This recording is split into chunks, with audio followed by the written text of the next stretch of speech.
कितना निष्पक्ष होता है निर्वाचन आयोग। चाहे हम बात करें नेपाल की, चाहे बात करें हम भारत की, हर निर्वाचन आयोग पर यह आरोप लगता है कि जिस समय जिसकी सरकार होती है वो सरकार के दबाव में आकर के निर्वाचन आयोग काम करते हैं। और आज के इस वीडियो में हम बात करेंगे नेपाल की, और नेपाल की जो निर्वाचन आयोग है उस पर भी अब इसी तरीके के सवाल उठ रहे हैं लगातार जब से केपी ओली की सरकार बनी है नेपाल में। क्योंकि जिस तरीके से निर्वाचन आयोग ने कुछ मुद्दों पर फैसला दिया है और कुछ मुद्दे पर फैसला ही नहीं दिया है, जिसके बाद निर्वाचन आयोग अब कहीं ना कहीं कटघरे में खड़ा है और उस पर एक प्रश्न चिन्ह उठ रहा है कि क्या निर्वाचन आयोग निष्पक्ष फैसला ले रहा है या फिर निर्वाचन आयोग सरकार के दबाव में आकर के सरकार के हिसाब से फैसला ले रहा है। क्या है पूरा मसला ये आप लोगों को बताऊं उससे पहले अगर आप लोगों ने चैनल को सब्सक्राइब नहीं किया है तो चैनल को ज़रूर सब्सक्राइब कर दे और बेल आइकन का बटन ज़रूर प्रेस कर दे। तो जैसा कि आप लोगों को पता होगा कि इस वक्त नेपाल में सियासी ड्रामे जोरों शोर पर है, और आप लोगों को पता होगा कि जिस तरीके से नेपाल में राजनीतिक घटनाक्रम चल रही है उसके बारे में तो मैंने आप लोगों को जानकारी दी ही है कई बार। लेकिन आज हम बात करेंगे एक विशेष मुद्दा पर। आप लोगों को पता होगा कि नेपाल में एक जनता समाजवादी पार्टी नाम की एक पार्टी है जिसका गठन पिछले 1 साल पहले हुआ था। और आप लोगों को पता होगा कि खास करके जो मधेसी मूल में बहुत सारे पार्टियां थी उस सभी को एकीकृत करके एक पार्टी बनाई गई थी जिसका नाम रखा गया था जनता समाजवादी पार्टी नेपाल, और उसमें 2 अध्यक्ष थे। लेकिन उस पार्टी के गठन हुए अभी बस 1 साल और कुछ महीने हुए हैं, लेकिन वो पार्टी अब विभाजन के उन्मुख है। क्योंकि आप लोगों को पता होगा कि प्रधानमंत्री केपी शर्मा ओली ने नेपाल की जो प्रतिनिधि सभा है उसको विघटन करने का फैसला किया था।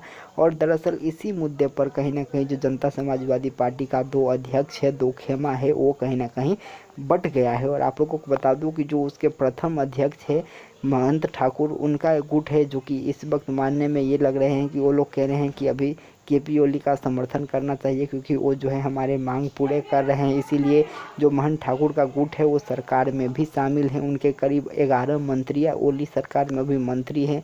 लेकिन वहीं जो उसी पार्टी के दूसरे अध्यक्ष है उपेंद्र यादव, उनके पक्ष का ये मानना है कि नहीं, केपी ओली ने ये प्रतिगमनकारी निर्णय लिया है और इसका विरोध करना चाहिए, जिसके लिए वो लोग अदालत में भी गए हैं और राजनीतिक लड़ाई भी लड़ रहे हैं विपक्षी गठबंधन के साथ।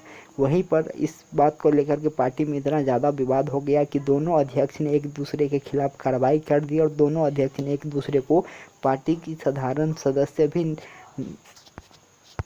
नहीं रहने जैसी कार्रवाई कर दी। लेकिन उसके बाद दोनों पक्ष ने अपने अपना फैसले को लेकर के जानकारी निर्वाचन आयोग को कराया। निर्वाचन आयोग ने कुछ दस्तावेज मांगे, वो दस्तावेज भी मंगाया गया।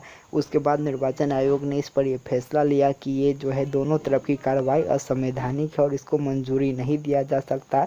लिहाजा जो पार्टी पुरानी अवस्था यानी कि जो 2 अध्यक्ष और केंद्रीय कार्यकारिणी समिति थी उसी हिसाब से वही सदस्य लोग रहेंगे और वो पुराना जो मॉडल था वही मॉडल कायम रहेगा। लेकिन इसमें सवाल अब निर्वाचन आयोग पर उठ गया है क्योंकि जो उपेंद्र यादव का समूह है वो कहीं ना कहीं पार्टी में मजबूत नज़र आ रहे हैं और जो केंद्रीय कार्यकारिणी समिति है पार्टी की उसमें कुल 51 लोग हैं जिसमें उपेंद्र यादव की भारी बहुमत है। और जो पार्टी का विधान है यानी कि जो जनता समाजवादी पार्टी का विधान है उसमें प्रश्न लिखा हुआ है कि जिसका भी जो है किसी भी निर्णय में अगर केंद्रीय कार्यकारिणी समिति में किसी का बहुमत होता है तो उसके निर्णय को सभी को मानना ही होगा। यानी कि बहुमत के आधार पर जो भी केंद्रीय कार्यकारिणी समिति से निर्णय होगा उसको सभी को मानना ही होगा। और उपेंद्र यादव ने पार्टी के विधान अनुसार ही केंद्रीय कार्यकारिणी की बैठक बुलाकर बहुमत सदस्य के आधार पर यह निर्णय लिया था कि जो है महंत ठाकुर राजेंद्र महतो समेत उनके गुट के कुछ नेता को पार्टी से निष्कासित करते हैं। लेकिन